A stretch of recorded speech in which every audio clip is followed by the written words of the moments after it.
Duce. I'm Ryan Evan, joined as always by Kevin Ducey, Matt McCumber. I think a little different for me this week. I'm used to being at home, where I can prepare and have all my stuff situated, but can't happen this week, and that's okay. You're used to that, right, Matt? Every week, yes. Okay. Yeah. So especially when you're like, wait a sec, the Wi-Fi doesn't work. Oh, I'm on a hotspot. Oh, this phone has 3G. This has 4G, 5G, no Wi-Fi. Anyway, it looks like it's working. So, with that said, what's up, Kev? Anything new? Nothing but a 2-4 week, man. I took one on the chin, first losing week of the year, but you know what happens. So we had to tighten this race between Matt and I up a little bit. Took a loss. Had some games that just flat out missed. I mean, Missouri played Kansas State really well. Rushed the field after beating Kansas State. Okay. Can you believe the ending of that game, by the way? Was a 60-yard field goal? 61, and Mizzou totally botched the whole thing, didn't have a timeout left, and then got a delay of game to make it a 61-yard field goal. People were going crazy, and then he ends up coming up and kicking it. And they win 30-28? No, it was – so it would have went overtime. Yeah, it was tied. Yeah, it was 30-27, I think. Yep. Yeah. So, missed that one. Missed Michigan State badly. I mean, Washington's pretty damn good there. But, Syracuse ran all over Purdue. Didn't hurt my feelings on those losses. And then Florida State's up 31-10 in the third quarter. That looks like the 25.5 points going to happen. And they barely hung on to win the dang game. Might have been a trap game. We'll talk maybe. I mean, I got some thoughts on FSU this week, but it's not on the fix there. So how about you, Matt? How'd your week go? I ended up going 4-2. Felt pretty good about it. Got my lock again. That Michigan was never in doubt. I think they won. Yeah. I mean, again, like we said last week, I mean, they have no intention of curb stomping anybody. And so pretty easy. I mean, 40, I think it was 40.5 on the spread. So like 31-6. 31-6 final, easy money. I took a chance on Mizzou versus K-State, and like I said, I thought K-State was the better team coming into it, but just had a feeling about Mizzou, and you got to give their quarterback props. I mean, he played very well and was facing some backlash. So definitely missed on the Purdue game. Thought they'd be a lot more competitive. That was one of my losses. Did have Washington. I love Michael Penix Jr. I mean, I think that dude can sling it. He knows the Big Ten. He throws a deep ball like Russell Wilson. Man, I mean, it is accurate. So I really like their team. I mean, they can put up a lot of points. So feeling good after an 0-4 start to start the season. I've made my way back up to I think 11-12. So that's where we stand. I'm 13-10, 3-1 on the locks, and you're 2-2. So there we go. Not bad. Hey, we're above 500. Combined, and we're 5 out of 8 on our locks, so we'll try to keep doing better.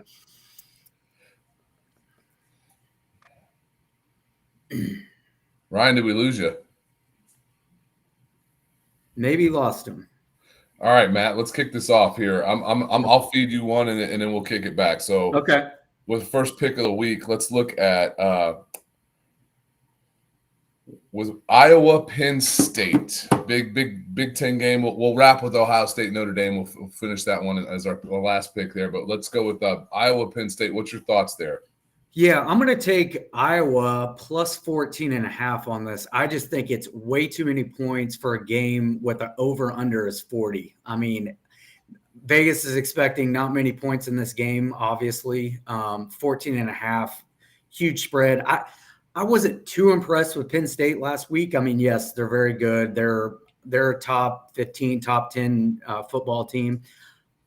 Illinois gifted them a lot of opportunities in the red zone. And, Illinois D was very much improved and very good. I think that had a lot to do with it. But they couldn't capitalize against them in the red zone. And I think they were held to 3 field goals there in the first half and really kept Illinois in the game. But Drew Aller, I mean, good.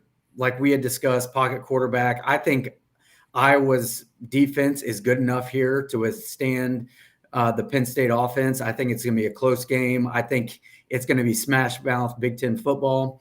the only saving grace for Penn State is at Happy Valley, but 14.5 just too many. I completely agree with you here. I'm in complete alignment for all the reasons. I actually love the under. It was a lock when I was initially looking at our picks. It was my lock of the week. I will be jumping on that action on Saturday and going with the under on that one as well, because I see this game playing out like a 24-14 game at most. Yeah. Like 2014. Iowa's defense is really, really darn good. And really good. They're better. They're probably better than we are, especially in the back end. And Penn State has some issues on offense. Like you said, they scored 20 points off Illinois turnovers. I'm not a believer in Iowa's offense. But I do think they could score a little bit. And heck, they love to score on defense and special teams. So maybe they keep it close with one of those. Aller's bound to make a mistake. That's one thing that could tempt the over, but it certainly leans in Iowa's favor. I'd be hard pressed to not take Iowa 14.5 point dog against anybody with that defense. Like they're just not going to get housed. So give me that, and I'll take the 14.5 points all day. I totally agree. Yeah, Tyler Richardson timed it in 21-10 Penn State over Iowa. I can see it. Absolutely. I like that score prediction too. I think in the next most important game in the Big Ten, maybe I actually think this is the most important game in the Big Ten, but Ohio State and Notre Dame play each other in prime time Saturday night. Is Ohio State? I think they're a 3.5 point favorite, right? That's correct. That is right. So Matt, I think you started off first, right? Last. Yep. So Kev, go for it. Kev, what you got? Well, welcome back, Ryan. Appreciate the technical difficulties. I've been back. I just been listening. Hey, trust me, Matt and I travel enough. We've been there several times, man. So here's the thing that this game just stands out to me in everything that I look for when I'm making picks. I kind of like I believe in the Colin Cowherd school of picking. I believe in Scott Van Pelt's school of picking. And Colin Cowherd always goes, who's got the better quarterback? This one is clear as day. Who's got the better quarterback? Sam Hartman, 13 touchdowns, 0 interceptions on the year. He's playing like a Heisman Trophy candidate. They are a physical run team. They're at home and they're getting points. They're a home dog in prime time. It is the game of the week in college football. It is a rivalry that is kind of unspoken. I think these two teams should play a lot more. I'm excited about it. Going back to the Fiesta Bowls and Brady Quinn when they played each other against AJ Hawk. I love this game. I think it's going to be a lot of fun. Yes, Ohio State's offense kind of found itself last week by naming Kyle McCord the starter, but I still get the better quarterback. I get a team at home, and I get points. Give it to me all day long. Notre Dame plus a 3.5. Amen. Couldn't agree more. I saw this game, and I said, this is a Kevin Duce special. Home dog in prime time. That's right. We got another one coming, too. And I am a believer in that in most instances. And you're right. I mean, it comes down to quarterback play here for me. Kyle McCord has been a lot better these last 2 weeks. Kind of found his footing there. Really played well. But this is bright lights. I don't think he's got hit in the mouth yet. I don't think he's been tested. I want to see how he's going to play against a team to the caliber of Notre Dame. Notre Dame, it's their offensive line versus Ohio State's defense. Ohio State has number 1 ranked defense in the nation right now.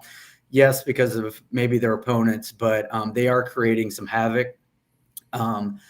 But how is that defensive line going to hold up to a very, very good veteran-led Notre Dame offensive line where they've just been able to, run behind that all season long so far? And like you said, I mean, 13 touchdowns to 0 interceptions for Sam Hartman. I mean, I'm going with the better quarterback. I'm going with under the lights, home dog, prime time. Give me Notre Dame. And one thing about Notre Dame's offense, so yes, Ohio State's defense is very good, but Notre Dame's offense, yes, Hartman gets all the credit, but they are a really well-balanced team. They run the ball.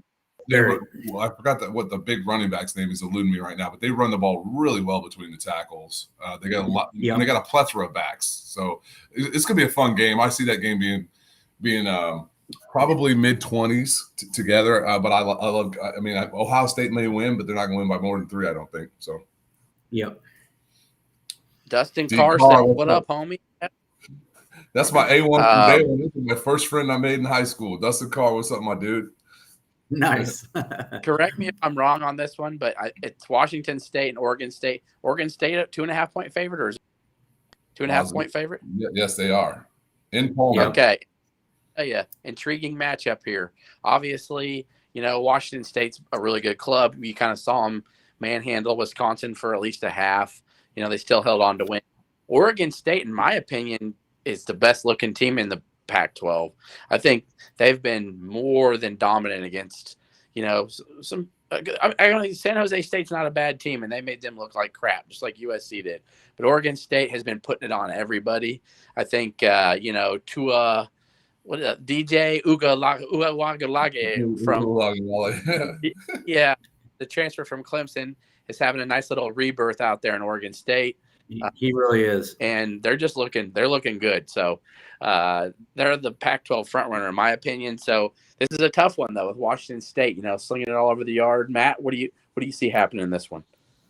Yeah, Cam Ward, Washington State, had a very, very nice start to the season. Both these teams, both ranked. I think both come in with big chips on their shoulders because they think they've got left for dead out on the West Coast, especially with everything happened with the Pac-12. So I think they both think they have a lot to prove. DJ Ungualala, Lele, whatever. We'll just call him DJ for the sake of it. He's been fantastic. Like you just said, rebirth in the offense for Oregon State. Oregon State's D has been great too. They're 15th in the nation in havoc. That's creating turnovers. That's QB pressures. That's fumble recoveries. That's scores. Their defense has really been fantastic. And I think this is what it comes down to is the Oregon State defense in this type of environment. I think both these teams are going to be able to score on one another. But the other caveat here with me is Oregon State's running back, Damian Martinez. I think this guy's a pro. I think he's very, very good. He's been very good at the start of the season. And they're able to keep a balanced attack. I think Wazoo's more of a pass-heavy offense. I think Oregon State's more balanced here. I think they got the better quarterback, not by a lot. But I'll take them under a field goal on the road here. Yeah, I like the home team here. It's kind of going back to a little bit of the same logic that we talked about in the Notre Dame Ohio State game. DJ's played well. He's had moments where he hasn't played well. It's why he's at Oregon State now and not Clemson. Yep. Cam Ward has been amazing, averaging over 300 yards a game, 9 touchdowns, no interceptions. He's also their leading rusher. Washington State doesn't really care to run the ball that much. It doesn't look like when your leading rusher has 95 yards on the season. But when you're completing 70% of your passes and throwing for over 300 yards and 3 touchdowns a game, you don't really need to. I do like them getting the home crowd, and you're right. This is the Pac-2, or I like to call it the Tupac championship game, because there are the 2 teams left for the Pac-12 that have not left. So, Mary, I'm gonna run with Cam Ward and the Cougs at home getting the points. Not quite a primetime game. No, it's a 4:00 kick out there. I wish it was a primetime game because this would fall right into my situation there. There's something different about college atmospheres when the fans have had all day to sit in the parking lot and drink. They're just a little bit more wild and a little bit more rowdy under the lights. But I like Washington in the home field advantage here. Love it. Looks like we lost our guy again. So with that said, let's move on to what we got here. Let's go FSU. Right, yep. We're going to go FSU here. Yep. So Florida State at Clemson. Florida State giving 2.5 points to Clemson. So Clemson's a home dog catching 2.5.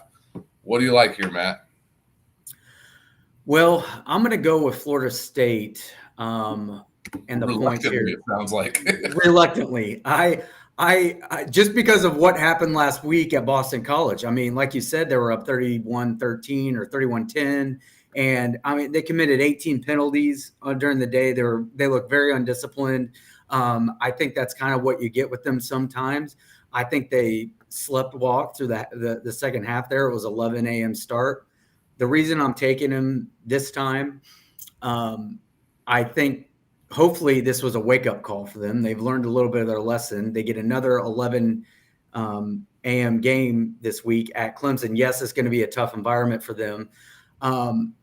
With Travis at QB for Florida State, I mean, he makes explosive plays for them. I don't see Clemson having guys that make explosive plays this year. They lost at home to Duke by 21. They couldn't contain the edge. I think this is where Travis runs on them and picks up those 3rd and 10s, 3rd and 8s when they're rushing and keeps drives alive. I think you'll get more of a Florida State versus LSU here instead of a Florida State versus Boston College. So I'm going to take the Florida State Seminoles, their version against LSU. Yeah, I think this is a little bit like Clemson has been this king supreme in the ACC for a while now. And obviously that started to change the last couple of years. I still think there's a level, if you're in the Florida State locker room, that like you got that game marked off on the list. I mean, that game's up there with Miami and Florida on the list. So, and LSU obviously this year as well. I like I said, I'm with you right here. I'm taking Florida State, given the points. I bounce back and forth on this one. I bounce back and forth on this so much. Like we said on this show, I would not take this game. I'm not going to touch this game on Saturday. I might look some over-unders, maybe some live plays. This is a game that the fans want to hear about because it's exciting. It's interesting. It's the kings of the ACC versus the upcomers. Florida State used to run that league. They don't do it anymore. They're on their way back. They're an interesting story. Norvell's doing some really good things there. Jordan Travis, a lot of fun to watch. Should be a fun, interesting game, but I think Florida State covers this by a touchdown. So you think this Clemson, is this kind of like an aberration right now? What's going on with Clemson? I know regardless what they did with FAU last week, that doesn't really matter. I mean, it's more of losing to Charleston Southern in the second quarter at home, looking pathetic at Duke. That's just kind of odd all of a sudden. What do you make of that? There's been so many examples of this in college football, and you can go down the list, and it's why what Alabama has done is so incredibly impressive. Look at what Mac Brown had at Texas. He went from Vince Young to Colt McCoy. They were battling for national championships. They were, they were running the Big 12. Colt McCoy leaves. What happens? Look at Florida. After Tim Tebow, they couldn't replace Tim Tebow, and Florida has yet to regain that glory. Yes, Urban Meyer left, but it happens in college football over and over and over again. Your ability, that the quarterback position is so important, and I think Klubnik's a pretty good player. He's not Deshaun Watson. He's not the who's the other guy before Deshaun Watson? Taj Boyd. Yeah. Taj was. I mean, those guys were great college quarterbacks, and they were winners, and it's just so hard to replace those guys over time. And I mean, that's where why is Florida State who they are? Because on offense, because Jordan Travis makes things happen. Matt said it. He makes things happen. So I think it's just Dabo's got to go find another quarterback. He's got to go find one of those guys. And they thought they had it in DJ. DJ was a 5-star kid and just didn't pan out for him. And I'll add on that too. I think Dabo a little bit is he got to get in the transfer portal, and he's refusing. He's a little too prideful on that, and I think he has lost some talent to other teams that are trying to catch up to what Clemson was. And so I don't know if he wants South Carolina, Matt. Say again. I said some of them have been going to South Carolina. Yeah, okay? I mean, right. Shane Beamer's a problem for him. Yep. Yeah, exactly. And I mean, like, at some point he's going to have to change his ways, in my opinion, because you can't be too prideful. You got to change with the times. It's fine to, hey, I'm going to do it the way I want to do it. Great. But I mean, end of the day, you got to have the talent to stack up against other teams in your league. And, I think he's fallen behind just a little bit in that area. And some things changed too. They had 3 or 4 defensive linemen that were drafted last year, and that's really hard to replace up front.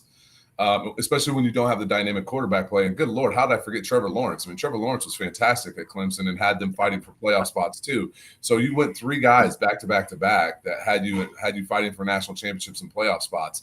It's just tough to continue that run. Tough. Yeah. 100%. So the final game on the docket before we get to the locks, we've got Alabama, Ole Miss, and Bama's a 7-point favorite, right? Or is it 7.5? 7 last time. Okay, 7-point favorite Bama, which makes sense. I mean, I understand. I know Bama hasn't really looked sharp. I think last week South Florida made them look very average.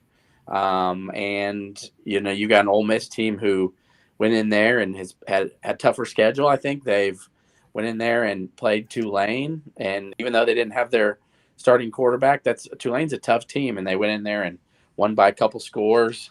And so I think Ole Miss is maybe a little bit better than they were last year. I think Jackson Dart's looked a little bit better. So where do you see this going, Matt? So I see this as everybody thinks, especially Alabama fans, national, that the sky's falling at Bama right now. Like you said, they didn't look great at South Florida. It was torrential downpour. Game got, postponed for a little bit. Then they had to come back out and play again.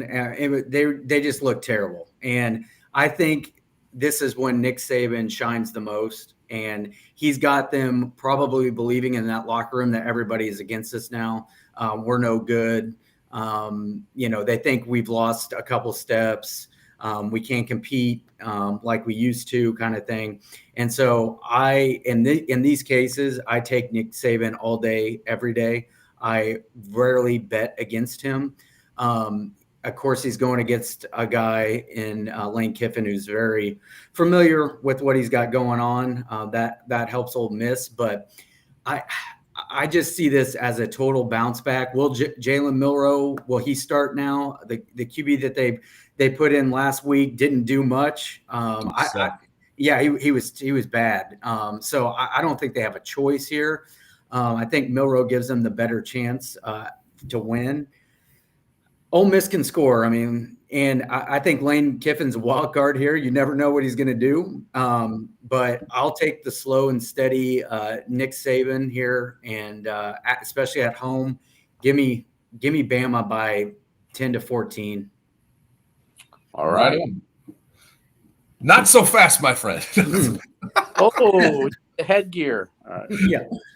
All right. So Ole Miss has and does things that have always given Saban problems, and that's the mobile quarterback. Dart does run. He is mobile. He's probably not as mobile as some other guys that have really given them problems. But even dude's got 213 yards rushing on the season, and that is always an issue for Nick Saban's teams. You go back to the Johnny Manziel days when they pulled off some upsets against Alabama.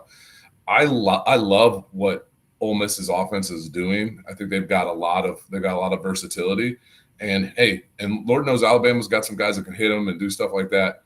But they got Spencer Sanders on the bench too, the guy who's a quarterback at Oklahoma State, just in case Dart goes out. So they've got backups of plenty there. I don't like Alabama's situation at quarterback. I'm really concerned. I don't know if Milroe's the guy. I think he's better than the other dude. Got his name, but man, he just did not look pretty. I do think it's a good move moving back, but once again, I'm getting the better quarterback and I get points here. I'm going to take that. I think Alabama wins this game, but I think it's pretty close. I think Ole Miss keeps it within a touchdown. So give me the 7 points. Be contrarian. I hate betting against Nick Saban. I hate betting against Alabama at home. It's not the place to be. But it worked out once for me this year, so let's do it again. Go back to it. All right. Well, that means it's time for the locks of the week. Kev actually missed a lock last week, huh? Yeah, Florida, like I said, we talked about at the beginning of the show, Florida State was up 31-10. I thought I was sitting on an easy street, and, man, just the wheels fell off for them in the fourth quarter. Hell, they almost lost the game to sure did. Yeah. Bad BC team. Probably should have lost the game. But here in this week, what's the lock of the week? I'm going back. 13. Okay. You're 13-10. Yep. 3-1 in locks. I'm going back to the NFL for my lock this week. And I'm going with my heart here because I watch this team play every Sunday, and they suck. And I don't like giving 2 touchdowns in the National Football League, but this spread should be 21. Like the Bears offense is terrible. And now they're without Braxton Jones at their left tackle. So they're going to have to move their rookie right tackle, Darnell Wright, over to left tackle. They're still without Tevin Jenkins. Their defensive coordinator might be getting investigated by the FBI and left the team. So you don't have a defensive coordinator. So Eberflus is doing that. The Bears defense is terrible. You can run on them all day. Kelsey's back. This is going to be something like 31-10, 34-10. This is going to be a house job. I love the Chiefs in this one. As much as I love the Bears, they're going to get spanked. The Bears are going to get blown out. I do 14.5, not enough. So, what a day for the Bears, huh? It's a shit show organization. Gosh, it is bad. That's why I'm an Eagles fan. And Matt, Cowboys fan. Eagles, baby. Matt went 4-2 last week.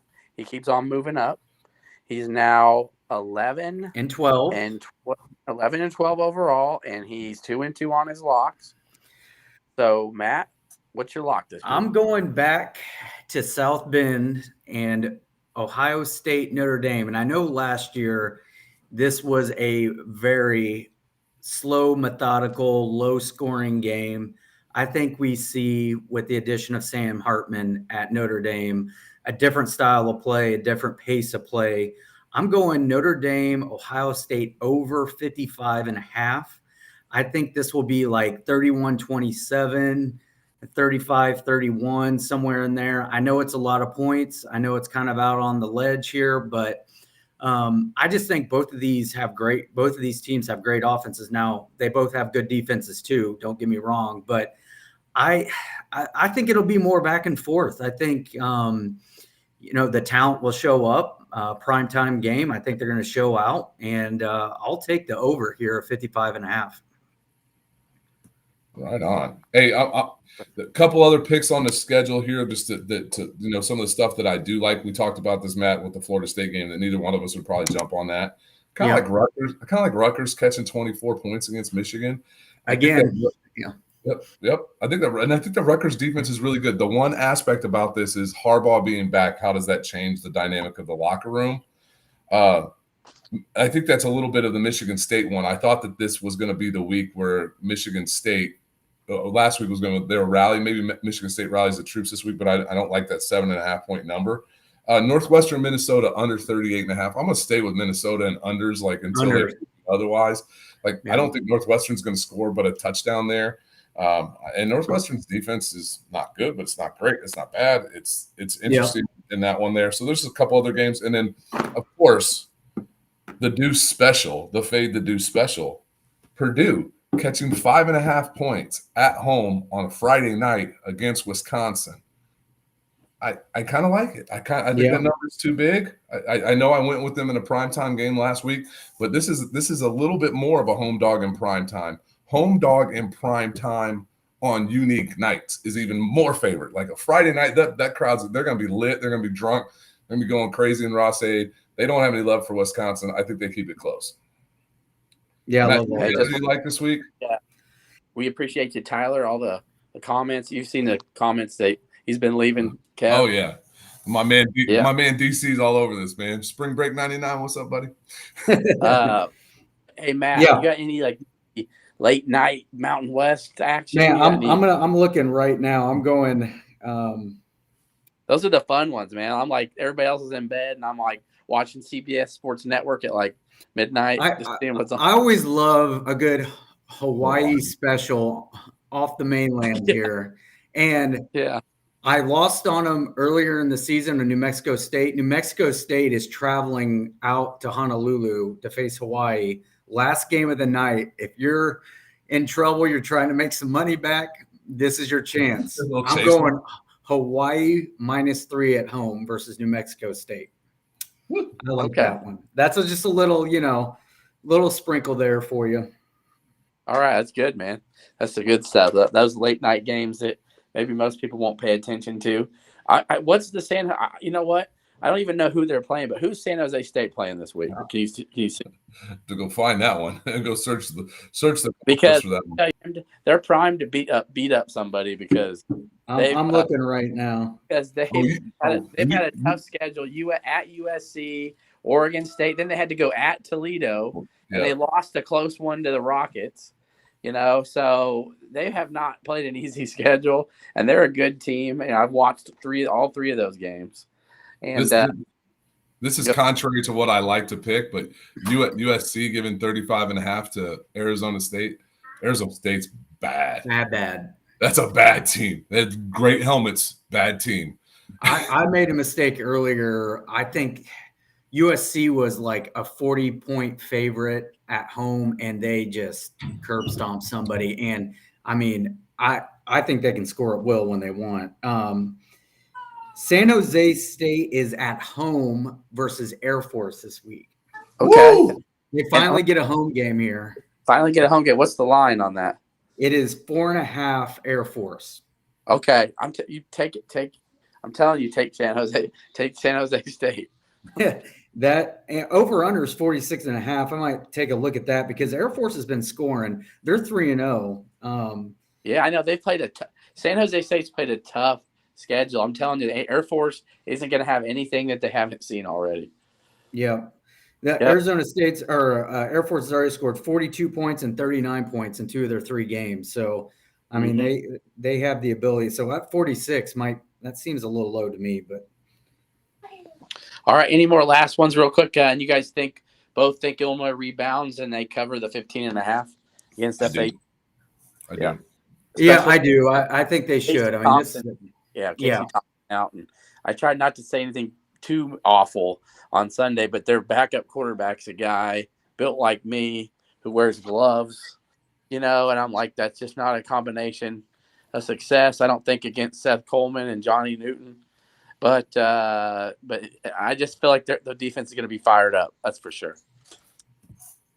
And shout out Matthew Bailey, man. Sorry to that sure sucks for him, but he could have been a difference maker on that D. And I mean, he was playing great until he got hurt again. So seeing Brett Bielema cry in the press conference about him, man, was like you could just tell, Brett loves those guys. So, but anyway. Hey, anybody follows the sickos on Twitter? Here's a sicko special: Oklahoma State at Iowa State over under 36.5. Man, how bad has Oklahoma State and Iowa State both been? I mean, they can't score. Neither one can score. They've both been terrible. Oklahoma State misses Sanders bad. Matt Campbell tried to snap on that fan. Did you guys see that? Yes. Fans like talk about a guy not capitalizing when the time was right. He missed the boat. Yeah. They dropped that bag. You got to go. I'm sorry. Hey, there's no more Brock Purdy, so Yeah. His brother's at Oklahoma, Chubba. That's right. I think his brother's at Nebraska. Nebraska. Oh, I thought he was at Oklahoma now. We might be seeing him in a couple weeks because it's Jared Sims. Yeah. Well, Jared Sims is hurt, or is he hurt? Back? Yeah. Purdy's already played this year. Yeah. Yep. All right, fellas. Well, if there's anything less lingering you might want to discuss, I think that'll do it for this week. Matt, you'll be at the Illinois game Saturday? Yes, I will. So, all right. Hope to see you. You see Matt, make sure you say what's up. Yeah, please come up. Hey, guys, all the folks who chimed in tonight, we'll do the drawing to give away the tickets tomorrow and get that out to you guys. So. Yep, we'll do a video, record the wheel of names. The wheel of names. Yes. All right, sounds good. Swami out. Okay, see y'all.